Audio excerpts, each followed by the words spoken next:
Now, this is Clark Kent from the Predatory Lending Network. Now, after the Belgium terrorist attacks, should Apple open up the data on the San Bernardino terrorist phone? That's a very good question. I'm sort of on the fence about it because in the interest of safety, I think that it might be possible to do that, but then it opens up doors and, you know, in terms of privacy. But in this instance, I would say yes, I think they should be allowed to do it.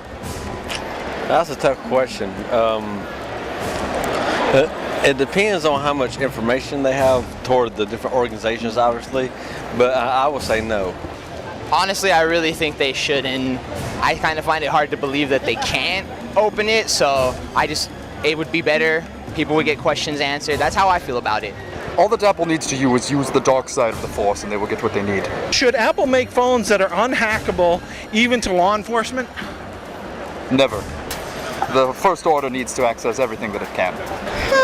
Let me ponder that. I work in aerospace. Let me think about this. I don't know. I don't think that's a good idea. Once again, we have two different conflicts. I would say yes because it protects your privacy, but on the same time, if a terrorist had those phones and you need to get information off of it, then the government should be able to.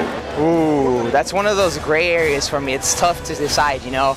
I feel in certain circumstances, this is one of them where you really need to get information involving something like that. So it makes sense to be able to get into it, but at the same time, you know, people have personal lives, private phones. I mean, we had that whole NSA leak thing before, so it's one of those sketchy areas. That one's a tough one for me to honestly answer. It depends on the circumstance. An Israeli company says it can open up the terrorist phone. Now, what does this mean for Apple and global security? It means the Starkiller base can destroy 5 planets if it wants to. They have Super Jew. They're just, I don't know, really smart, I guess.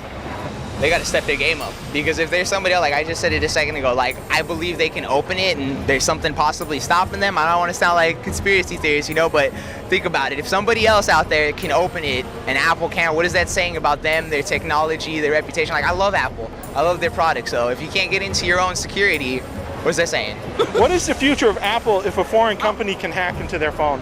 Not very good.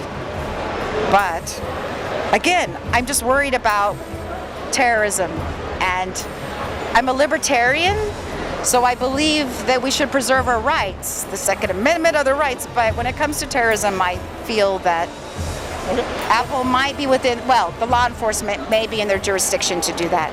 I mean, Apple's all about quality, so my honest opinion, they're going to step their security game up. They're going to realize what this means, and they're going to take more precautions. If anything, I feel too, they're going to step it up so they can really access their own phones properly and keep it out of the hands of other people that they don't want it to be involved in. The future of Apple is insignificant next to the power of the Force. Go back to making fruits? So in closing, is there any last minute things you'd like to say? Not really, just shalom and go Superman. No, just keep this away from Spider-Man. Vader. I'm having a blast at WonderCon, and thank you for asking me intelligent questions. So in closing, this is Clark Kent from the Predatory Lending Network, signing out.